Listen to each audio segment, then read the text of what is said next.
everybody, it's Femtrooper, and today I'm going to be starting my list of my top 10 movies of 2014. I feel that I've seen enough 2014 movies at this point that I can truly do my top 10 now, and trust me when I say I saw a lot of 2014 movies, I saw a lot of 2014 movies, down from weird indie stuff to the big summer blockbusters. We both saw a lot. So let's just get right to my number 10, and that is John Wick. This movie looked, in my standards, terrible. I thought, oh my god, Keanu Reeves movie, cheesy action movie, oh my god, so bad. Guess what? I was wrong. This movie was awesome. It was like pure fun. It didn't take itself seriously at all. It was actually trying to almost mimic older movies. It was just absolutely a fun time, and I'm, really surprised at how it turned out. Everything from the characters in this movie to the emotion you felt to just the badassery that was going on. I know that was silly, but honestly, this movie was, just a total blast. I recommend it to anybody who likes, the fun movies of the 80s. Kind of like, how fun Die Hard was? I'm not saying this is as good as Die Hard, but it sort of had that same feeling where it was just a really fun movie, and it wasn't trying to be too serious, and it was just, I don't know, I thought John Wick was just a total blast. I loved it, and I really recommend people see it. Had good music in it. It was just fun. There was just so many moments that were like, yeah, that's kind of cliche, but it was done in a really different way that I think, it was just totally solid. So that's my number 10, John Wick. Continuing on with the masculinity, number 9 is Fury. This was one of those movies I was putting off, despite us going to see like every single movie. Just for some reason, I'm not like a war movie person or anything, but this was a total shock. And I think that's the other reason it's in, something so shocking, and it turned out to be quite a good movie. I really liked how real it felt. I really connected with all the characters in Fury.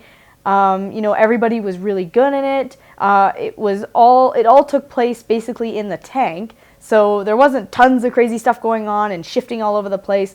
It basically was just a bunch of guys in a tank and how they were basically surviving through World War II. Character-wise, story-wise, I thought this was great.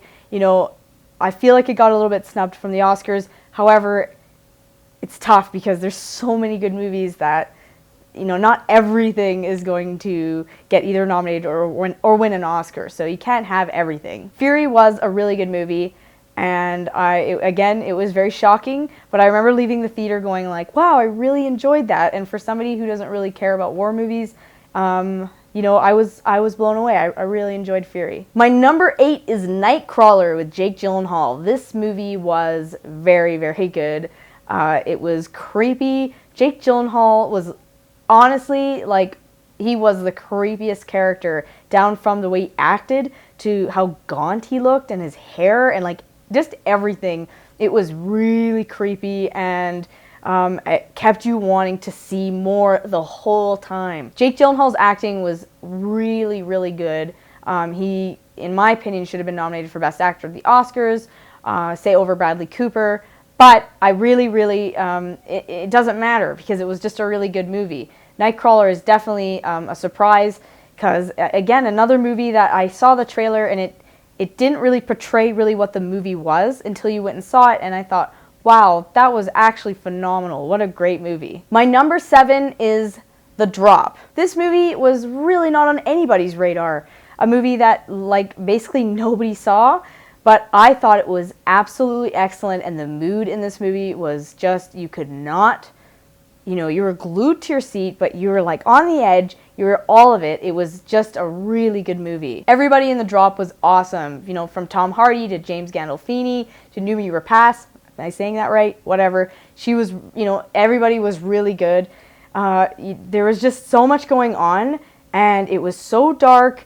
And it was just the little things that happened that were ooh, wow. I was so into this, and I'm still thinking about it, despite having seen it so many months ago. It was just a really good one, and I feel like nobody saw this movie. So I want to tell you guys to go and see it. Go check this out. It's a really cool movie that really, some crazy stuff happens in it, and it's just, It's a good one. My number 6 is another surprise for me, actually. A movie that I really had no idea about. There's been not a lot of promotion, but that's What We Do in the Shadows. This movie was absolutely hilarious. I didn't think I would have any comedies in my top 10, but this movie was so good. I'm still thinking about it. It was just an awesome movie. It's about vampires, and vampires have been so overdone in the past sort of 5-10 years, and this took all of that and did a complete parody of it, and it was really, really well done. It was witty, it was smart, it was sarcastic, it was everything that you wanted to see from a vampire parody, even if you could care less about vampires. What We Do in the Shadows was just generally a huge surprise for me, and again, what makes movies for me in my top 10 is movies that are lasting, and I just absolutely fell in love with this movie because I just laughed so hard, and I thought it was awesome. Ironically, my number 5 spot is the movie TopFive. Another comedy, actually, but this one was done really well, and I think the reason that it didn't get as good of a review as I think it should have is because it's a Chris Rock movie that wasn't, incredibly stupid. It was actually quite smart and had so many people in it. And it was, again, a total surprise. I didn't know a ton about it. All I knew is that critics were giving it really good reviews. Users, not so much. So I thought, I'm really curious. But yeah, this was, dramatic at times. And honestly, there are a lot of cameos in this that are so amazing. Jerry Seinfeld has a cameo in it. DMX has a cameo in it. There's a lot of people. Tracy Morgan was amazing. It's just a really cool comedy about, an actor who is deciding, he's a comedian, and he's deciding, I don't want to do comedies anymore. I want to try something else. And it just basically shows his life. And to some extent, it's almost like Chris Rock is a little bit talking about himself. And I like those kind of movies.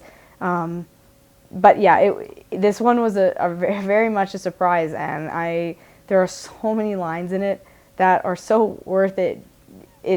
Anyway, I'm definitely recommending. Check out TopFive. It may not be for everybody, but it was a style comedy that really got to me, and I just thought it was hilarious. We're getting up there, and now we're at number 4, and that would be Gone Girl. Gone Girl was like super messed up, creepy, deranged, and I really like the plot twist. Despite a lot of people maybe calling it, I won't say anything in case you somehow have not heard what happens in it, but regardless, it was a definite win for me, and a lot of that actually is due to the score. I thought it was excellent, and yeah, that is just a really creepy movie. Like, the whole mood and the vibe when you're watching it is like very, very strange, and you're not 100% sure whose side to be on with certain things, and whether it's just messed up. It had me guessing for a lot of it, and even despite the guessing, it wasn't necessarily that. It was more, who should I side with? And it was really good writing, and again, I don't know. It's one of those movies I feel like everybody should see, and just go see that for yourself and see what you thought. It was a really neat movie, and I knew when I saw the trailers that I would like it, but it was definitely top 4 for me. Okay, let's talk about my number 3, which I loved, and that's Interstellar. Interstellar was kind of the whole package for me, actually. I mean, it has a great score by Hans Zimmer.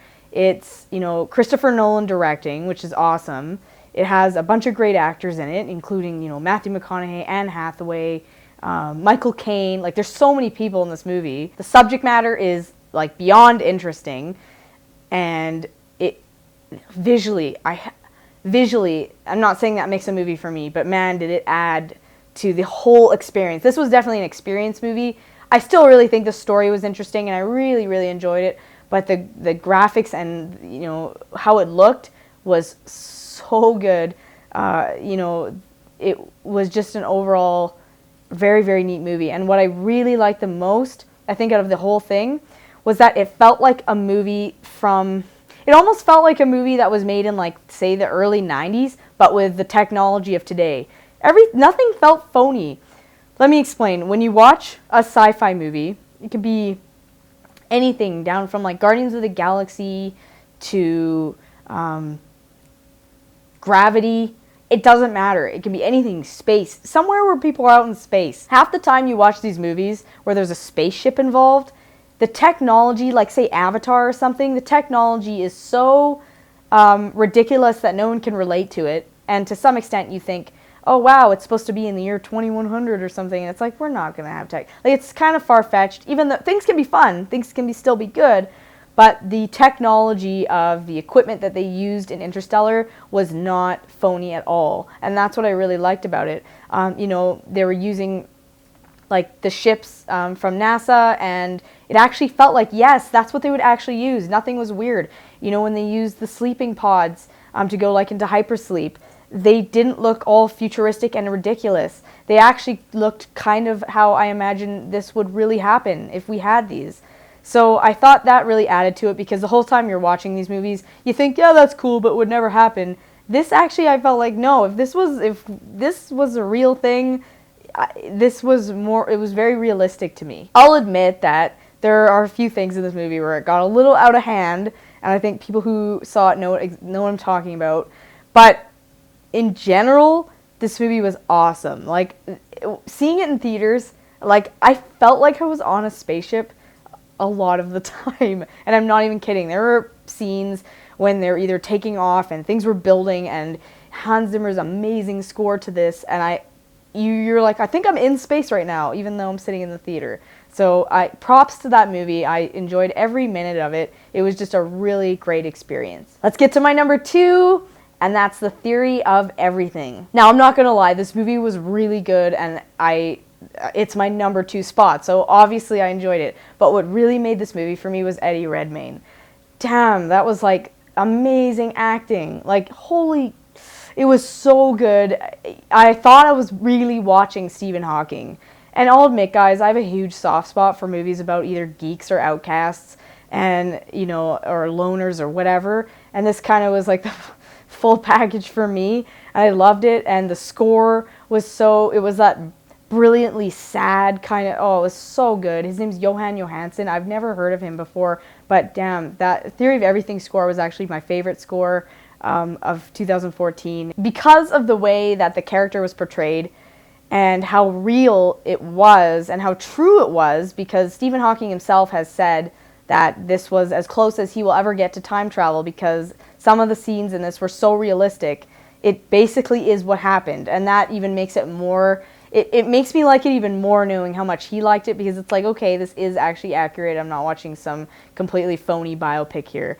But yeah, this was excellent, guys. And, you know, I've heard some criticism saying it was kind of like a romantic drama and stuff like this. I feel like, but that's his life. His life was with his wife. I don't understand sort of the criticism there, but again, I like it, so I'm biased. But I honestly, it was a combination of the acting, the character, even though it's a real person, but the character and just everything. The music, it was so good. I was so connected to this. It kind of felt like a movie like A Beautiful Mind, where you're so empathetic for the character, and you want to see what happens, and I don't know, it was just, honestly, this movie was brilliant. There's no other word. I loved it so much, and Eddie Redmayne, like, wow, like, I bow down, because some of the stuff in there, like the way he moved, the way he's talked, and slowly, because Stephen Hawking progressively gets worse with the ALS, and it was very real, and I felt very connected to it, and definitely very interesting. And I also learned a ton about Stephen Hawking. I've always thought, you know, he's kind of cool and stuff, but I've really taken interest into what he's done in his life, and that movie really opened that up for me. Okay, my number 1 is not a shock, but honestly, it's one of the best movies. I think I would put this in my top 10, maybe in general, like overall for movies because this movie was just so damn good, and that is Whiplash. So if you guys don't know, I used to actually play in bands in like junior high and high school.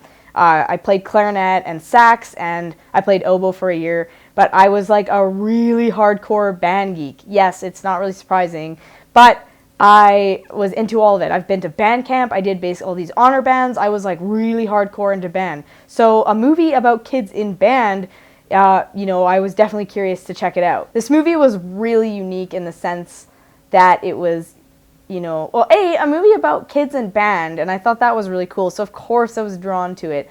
But also, it's very, very dark, and the tension in this movie between, the character Andrew and Fletcher was something else. I have to say that. Like, God, J.K. Simmons is a beast in this. Like, he is so good. A lot of the movies this year had, at the Oscars, had the categories had total locks, like lock-ins for who's going to win. It was so obvious so-and-so's going to win and so-and-so, but J.K. Simmons is like the number one for like total obvious, he was the best.